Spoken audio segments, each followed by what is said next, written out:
Assalamualaikum warahmatullahi wabarakatuh. Haturan Wilujeng Sumping Baraya Sadayana Mang Ridwan bade ngadongeng baraya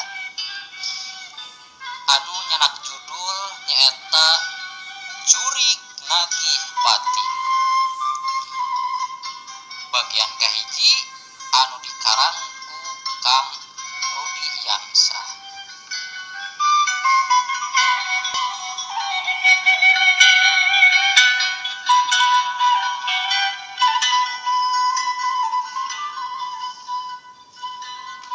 Wanci peting sumanding jangkrik jeung ceri cangkas sorakna mumbuh patembalan mapaesan alam ti peuting anu simpe angin peuting ngagelebuk tarik pisan bati ti pagawean jalma anu nyarang sangkan teu tulus usum hujana.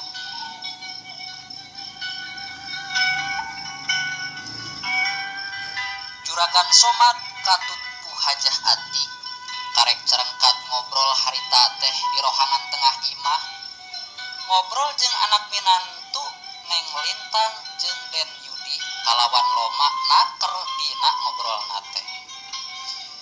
Kolot anak masing-masing geus arasup ka jero kamar tempat maranehanana sare jeung deh teu aya nu apaleun sigana teh. Lamun di luareun imahna harita aya sababaraha urang jalma marake tareko sideung nutupan beungeutna. Kabeh bating harewos di tempat anu poek torojol saurang nyampeurkeun mere laporan ka 3 urang baturna harita teh. Kabeh imah Juragan Somad teres sare euy. Kabeh geus asup ka jero kamarna. Gerak siap-siap mancen tugas euy. Hade nah tembal anu saurang deui. Jeung saeunggeus puguh kitu mah opatanana terus salempang ngatayap ngadeuketan ka imah Juragan Somad anu memang geus mimiti sare tibra.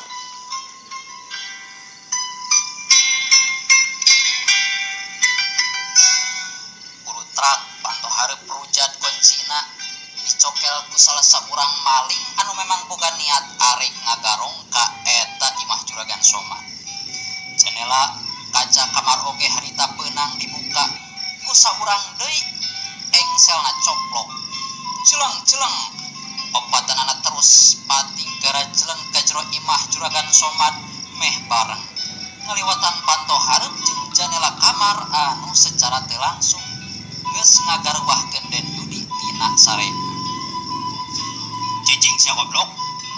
Montong wani gerak sia. Cicing, aing rek paling ieu. Deuleukeun ieu ku sia. Ieu bedog geus antal kana peung sia. Lamun sia loba pamalah, dipencit sia ku aing. Moal asa-asa. Bangsat anu memang puguh geus lihai dina tindakanana sakilat bedog dina leungeunna nyaho-nyaho. Ngolebat antal kana beuheungna Den Yudi. Anu jol gempeur bae bingung kudu ngalakukeun naon lantaran Den Yudi kaburu kasima ku eta kaayaan. Aya naon ieu teh? Saha maneh? Montong ngagagu pamajikan kuring. Buru bebaskeun. Ceuk Den Yudi rada mencrong oge manehna ampep waktu nempo pamajikanana anu keur sare tibra jol dibekem ku sapu tangan obat bius kuno saurang deui ngajadikeun Neng Lintang terus kapiuhan tina sarena. Sareset beuheung Den Yudi getihan bari peurih sabab maling ngahaja nekenkeun eta bedog bari ngancam ka Den Yudi. Sia yang salamet pamajikan sia ha? Coba tuduhkeun di mana duit jeung perhiasan nu sajeuna. Buru tuduhkeun ku sia. Montong loba leleda. Cok sia, burukeun. Itu di jero kas. Jeung lepaskeun heula kuring, lepaskeun. Awas ya, lamun bohong sih beunjit sia ku aing. Ieu beung teh yeuh. Bener kuring teh bohong. Pek teangan. Bisi anjeun teu percaya mah teangan tanya. Garada.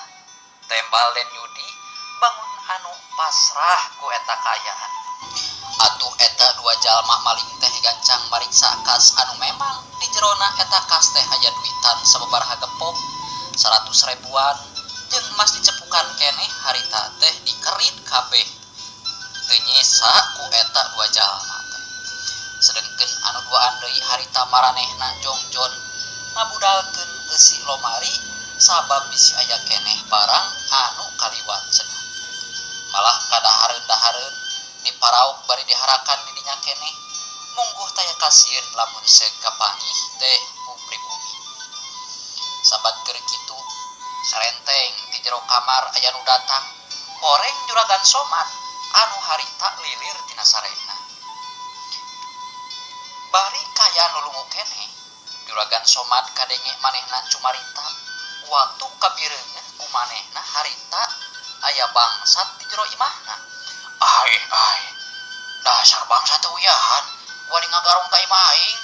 Awas ya cek juragan Somad ngagorowok bari ngakentak manehna ngacewang gagang sapu anu nanggeuh di jero panto.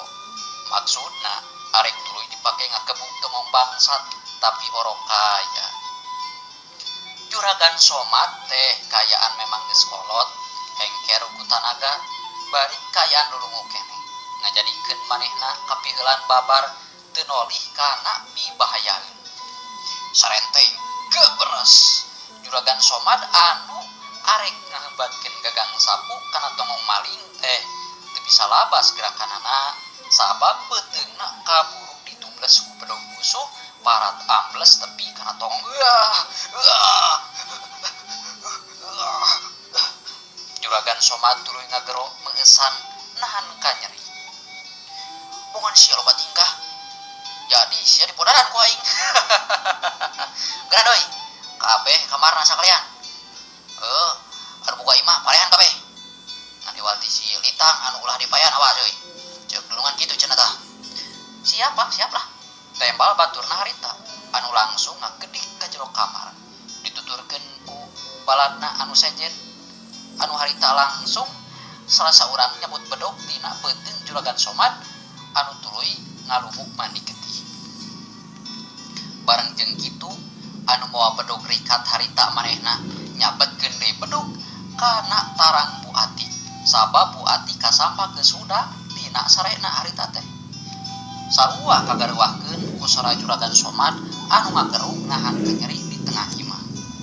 Set korepat bres cungkel Bu Ati harita ngacungkel kana kasur bari kaayaan tarangna anu ngakeuwang beulah baloboran ku getih paeh molotot. Sarta meh kabeh laci jeung lomari dibukaan ku eta dua jalma. Dicokotan eusina lamun memang barang-barang berharga wungkul kabeh pasti bakal dirampin taya barang sapeser oge anu disasakeun ku eta opat jalma mangsa ngarampung ka imah juragan Somad.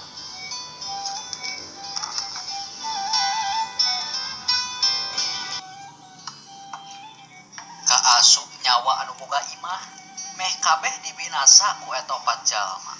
Pon kitu deui Den Yudi nasibna sarua teu beda jeung juragan Somad. Sabab manehna sempet ngalawan jeung jiduhan kana beungeut jalma anu tadi ngancam ka manehna. Najan teu langsung antel oge kana beungeut sabab kahalangan ku taregosna. Tapi anehna teh ngan iwalti Neng Lintang wungkul anu salamet. Nyawana henteu terus dibinasa ku eta rampog nu kateuing kunaon maksudna. Luyu jeung parentah anu jadi dununganana meureun. Neng Lintang kudu bisa dibawa hirup-hirup tur dipasrahkeun bareng jeung hartabana kanu jadi dununganana. Bos, kabeh parentah geus hasil dilaksanakeun ku saya yeuh. Ku saya opatan bos. Si Somad, si Atik, si Udi, pokona mah kabeh geus paraeh loyo jeung parentah ti bos. Jeung teu poho, Neng Lintang oge geus aya di gudang pamberokan. Pokona mah tinggal neang bos lah. Jadi kumaha tah bos? Sukumaha tah wanteu kana pagawean kuring opatan ayeuna yeuh. Nalika geus baralik ka tempat dununganana, langsung harita maraneh opatan, maranehna opatan mere laporan sarta setor penghasilan kanu jadi dununganana. Kituna teh sabari jeung Dayuk dihanap dina teh hal.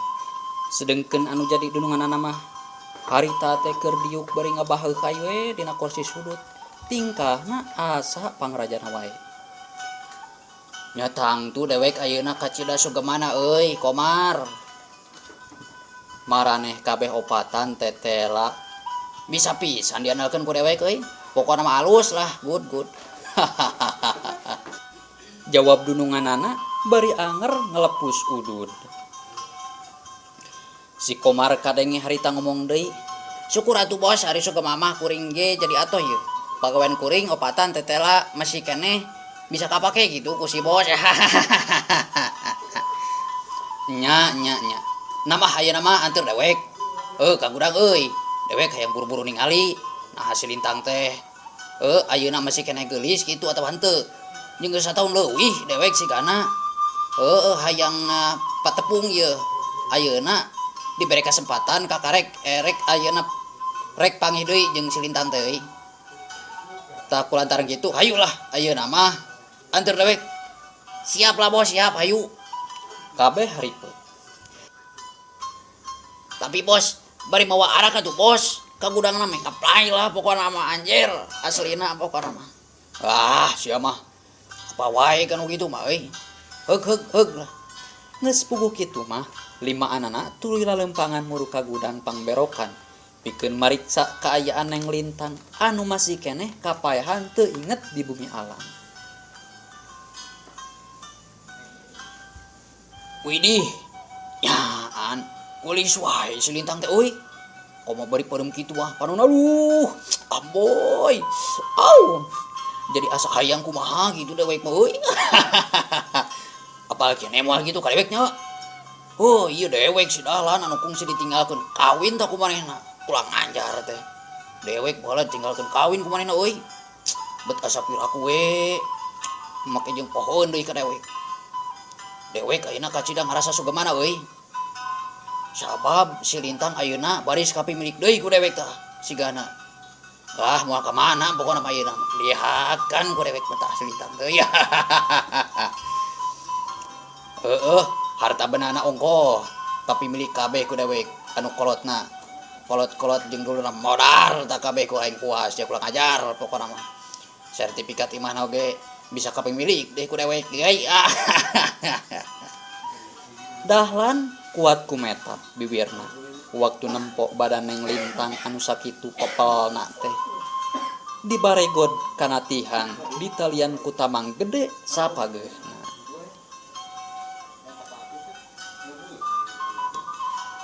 Sanajan geus kawin oge tetep pikeun Dahlan mah Neng Lintang teh geulis kawanti-wanti endah kabina-bina.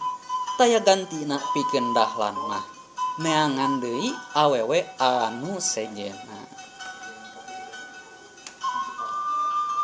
Bari srog Dahlan maju ka hareup ngacewang cai saemer gede anu ngahaja meunang mawa anak buahna kadinya.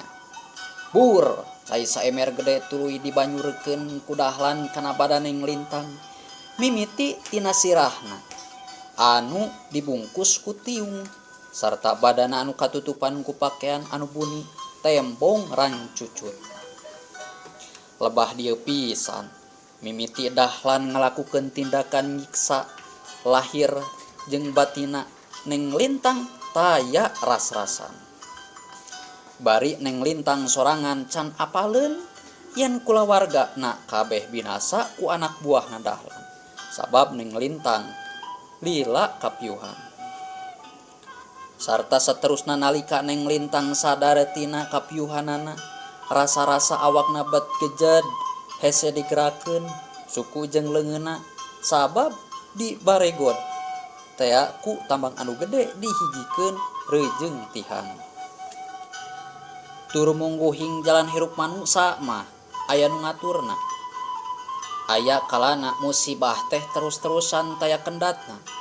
Karandapan ku korban anu mangsa dikakaya lahir batin ku jalma anu jahat. Saperti halna anu karandapan ku Neng Lintang harita. Dirina munggu dijadikeun pamuas nafsu wungkul ku Dahlan teh.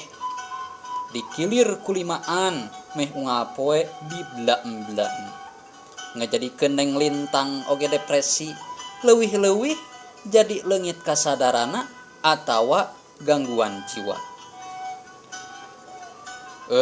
Si Lintang teh jadi gelo ayeuna mah euy. Aduh. Alias cepret. Ayeuna urang picen bae lah ka jurang soab.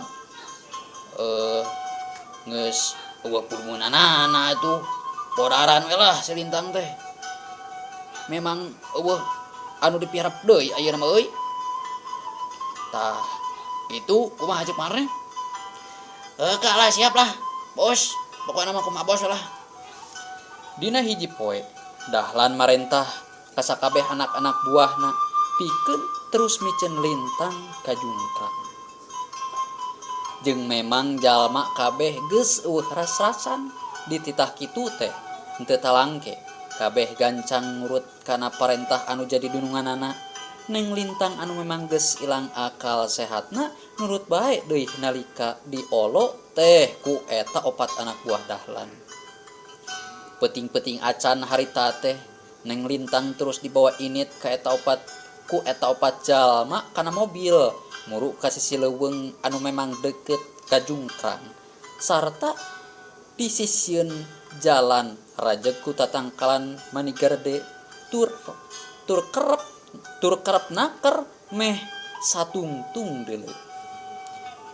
Muru waktu opatanana geus nepi ka tempat anu dituju ngan bae kabeh masih keneh ngarasa panasaran sigana mah ku kahaneutan badan Neng Lintang. Atuh antukna samemeh awak Neng Lintang dipicen ka Jungkrang teh ngeder we ku opatan digilir sakali ewang blaem poharan aduh. Sakali ewang di tempat anu loba rungkun.